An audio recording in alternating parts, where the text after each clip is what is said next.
Thank you very much. Hello everyone.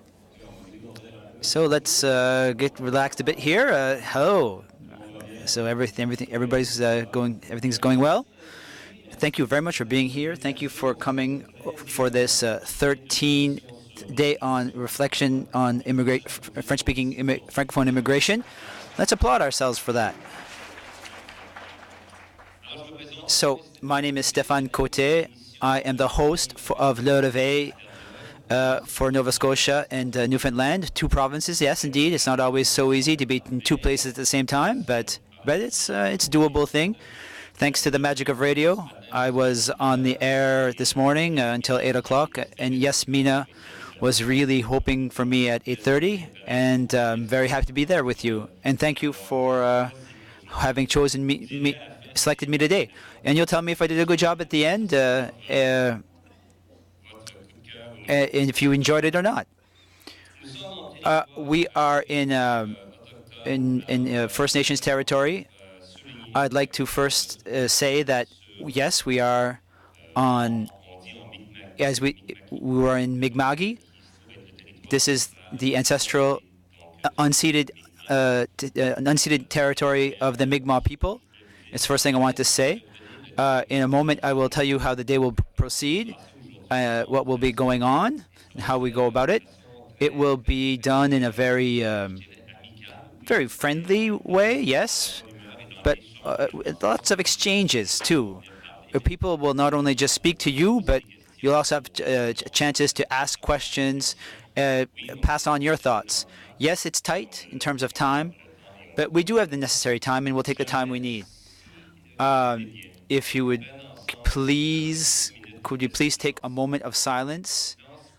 A moment of silence for those who are victims, sadly. And I'm speaking of peoples and individuals, countries. And as we've seen lately in Amsterdam, in Utrecht, in Holland, and also the recent events in New Zealand, may we have a moment of silence, please, to keep these things in mind.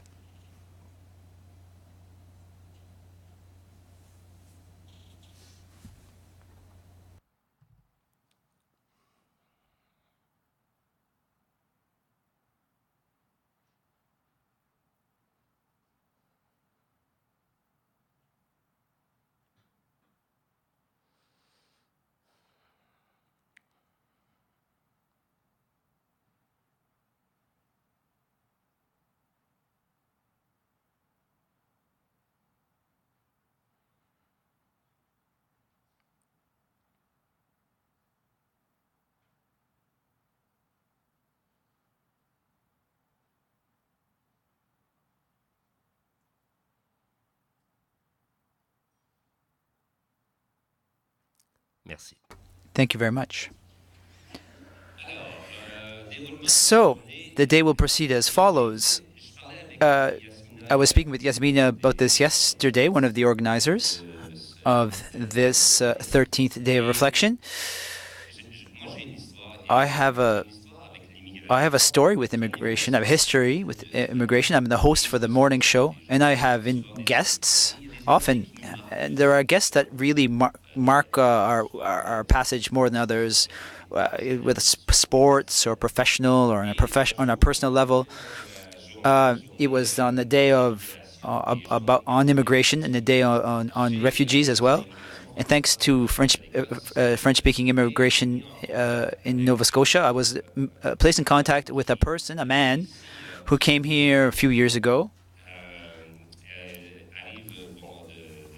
He had to leave and go into a refugee camp, and he left his country, the Republic of Congo. And his passion, the passion that he had in terms of speaking. I've never visited a refugee camp. I don't know about you, but it's something you see on TV. It's like like a movie you'd watch on TV. But to really feel, to touch it on some level, to become aware of what is happening all around the world. Although there are millions of people who are refugees, millions of people who are waiting whose lives are on hold, and who, despite this, manage to find happiness in the small things. Monsieur Janot, I don't know if he's here or if he's outside. Where is Monsieur Janot? Mr. Janot is outside. He explained to me how he had to leave his country. He also explained how he was living.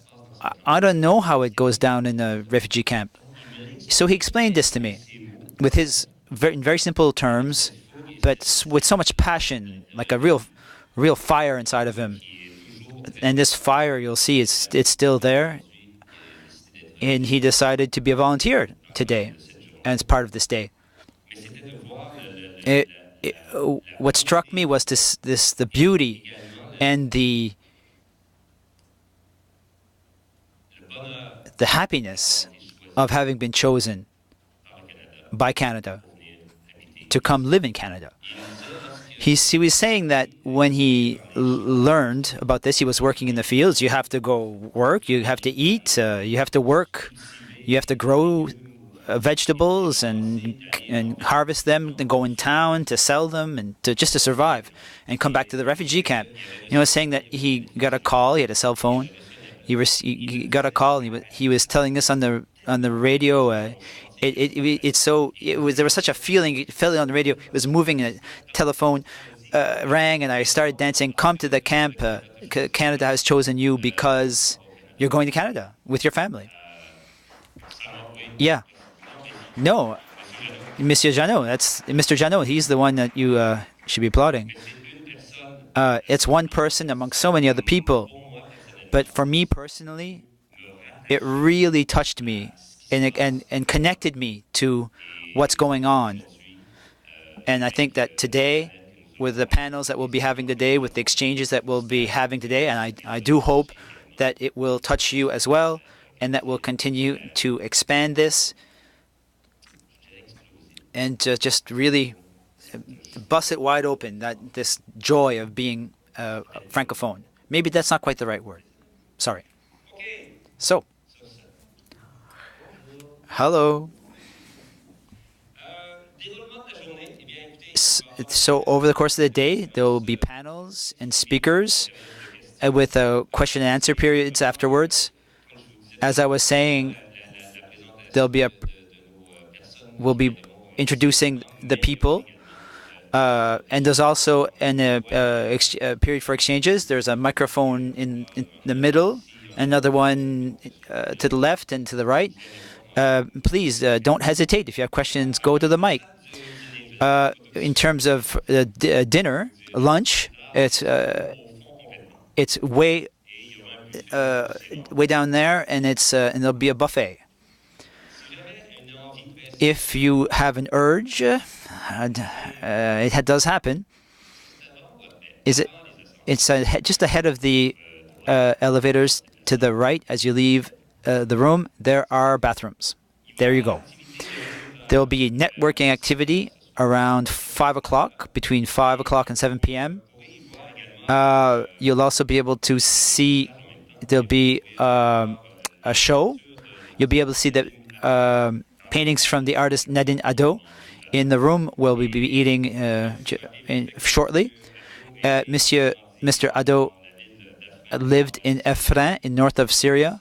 He's a Syrian person. He's a photo documentarian who left his country for Kurdistan and Iraqi Kurdistan to escape war in Syria. In 2016, he came to Manitoba, where he was hosted in the French-speaking community there, and he's interested in opportunities to create links with that new society. Art is my way and my message in life, and that is why I can still remain strong. It sets an example of integration, a real source of inspiration for French-speaking communities, pluralistic, and that are pluralistic and exclusive and inclusive. You can see that tonight in your kit. I imagine it's in your kit. If you haven't received a kit, maybe go advise someone and raise your hand, and we'll go bring you one. Inside your kit, there's an assessment form that'll be for the end of the day, We really like for you to fill it in. Those few words help uh, for the upcoming activities, and also to know if there are parts that are too long, what could we have done better, what could we have done well. This is something we always want to know. Um, if you're using your cell phone, we ask you that you put your cell phone on vibrate or on mute for today. The Wi-Fi code is written on the wall. If you go on Halifax meeting, as you look for the Wi-Fi, and it's Halifax 2019, I believe. That's the password, Halifax 2019. So we're going to be following the schedule. I'll go a little quicker.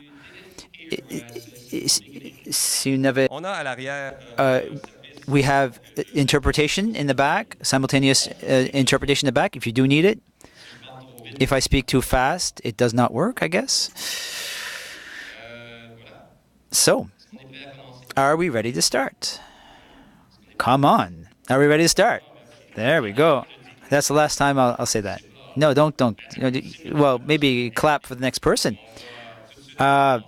We will be starting with our opening remarks. Please, if you could please clap for the Honorable Lina Metledjet Diab, the Minister of Immigration for Nova Scotia.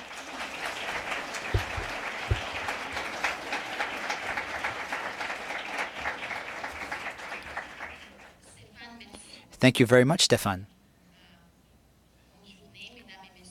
Have a good day. And representatives of the Canadian Francophonie, dear colleagues, I would like to start by recognizing that we find ourselves on Mi'kma'ki, the traditional territory of the Mi'kmaq people. On behalf of the government of Nova Scotia, it's an honor, a great privilege as well, to host the participants to this day of reflection on French and Francophone immigration in my lovely province of Nova Scotia. You have really brought sunshine with you. So thank you very much. I would especially like to extend a welcome to the Right Honorable Michael Jean, also to the delegation of the European embassies, and John Johnston, the President of the Federation. I'd like to welcome you all. It's a really great day today. It's a fantastic day. It's a very important day. And I am delighted to see you here to celebrate things in Halifax. As you know, today we're celebrating the International Day of Francophonie. It's at events like this, these types of events play an essential role to promote constructive discussion and sharing of ideas on subjects of utmost importance to our Acadian and Francophone communities, our province and our country. So this year, it's also the 50th anniversary of the Law on Official Languages. In Nova Scotia, we are also celebrating the 15th anniversary of the Law on Services in French. Today, we want to reaffirm how much our Francophone reality is precious to us. Nova Scotia has the oldest French-speaking communities in Canada. Indeed, the Acadians have a long history in Nova Scotia that started over 400 years ago with the arrival of the first European colonists. In 1604, they established a colony in Port Royal, which became known as Acadie. Today, the Acadian community is a key component of our identity and of our heritage, of our Nova Scotian heritage. In presenting our very first action plan for culture 2 years ago,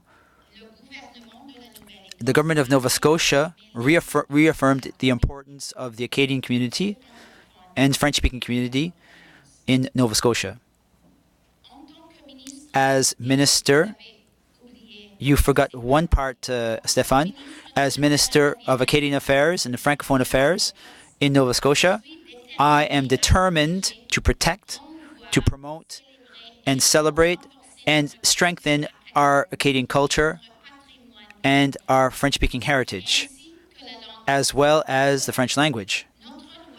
Our law on French services aims to develop and promote our Acadian community and French-speaking community and the preservation of the French language for future generations. As well, I am also the Minister of Immigration. French-speaking immigration is a key component in accomplishing this vision, in realizing this vision that we have in Nova Scotia. It's no secret to anyone that immigration is one of the means by which our government strengthens and develops our province. We believe that the attracting and retaining new immigrants in Nova Scotia contributes in a significant way to the vitality of our communities and the diversity of our province and the wealth of our culture. Furthermore, the increase in the number of immigrants in Nova Scotia will help our labor force and the province's economy. So, I am in a unique position. I'm also responsible for both files. I direct the work of the Office of Acadian and Francophone Affairs and also the Office of Immigration. And I'm well placed to capitalize on the synergistic elements that can exist between those two offices. Our common objective is to have the Acadie of Nova Scotia, that it be known and recognized in our province, all across Canada and abroad. And this work, it's not new work. Over the past over two decades, the Acadian Francophone community is really working hard to attract new Francophone immigrants. We've learned that the immigration initiatives, the ones that are most successful, are the result of planning and rest on the full cooperation of all interveners, stakeholders at all levels. The community and the governments and the municipal governments, provincial governments, and federal government. So, on the occasion of the International Day of la Francophonie, I am delighted to announce here, for the first time, the creation of the action plan for French-speaking immigration in Nova Scotia.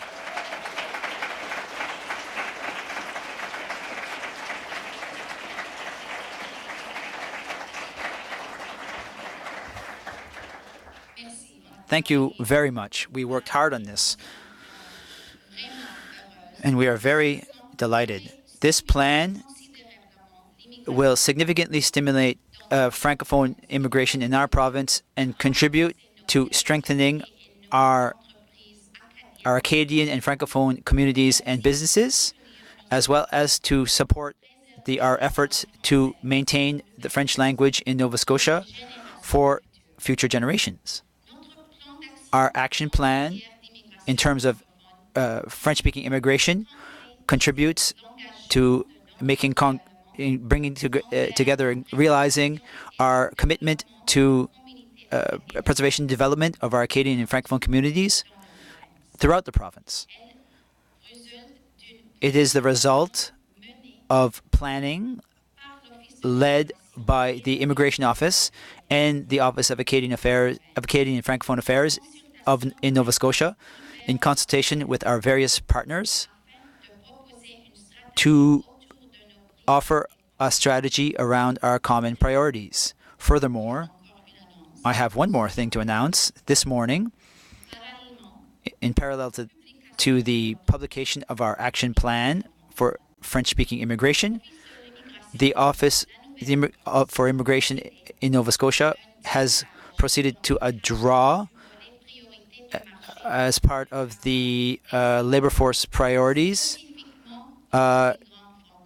specifically devoted to francophone immigrants.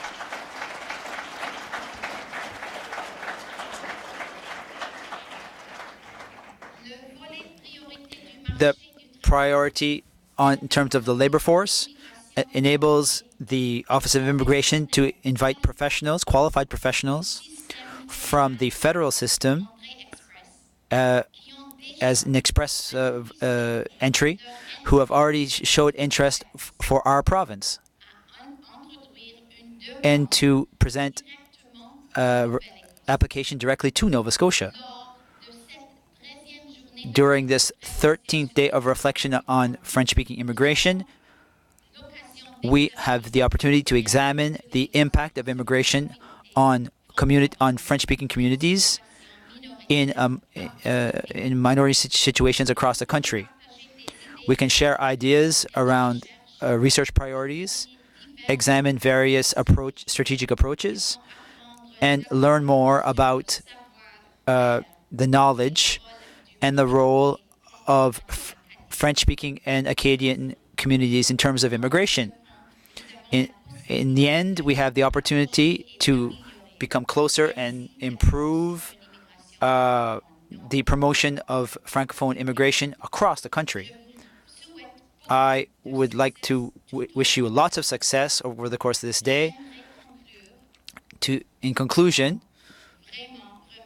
I would like to thank the Fédération of French-speaking and Acadian communities to having given us an incredible opportunity to gather together, to exchange our best practices, and to build together a country, Canada, where francophones hope to live and contribute. I wish you a great day of reflection and a great International Day of la Francophonie. And again, welcome to the lovely province of Nova Scotia.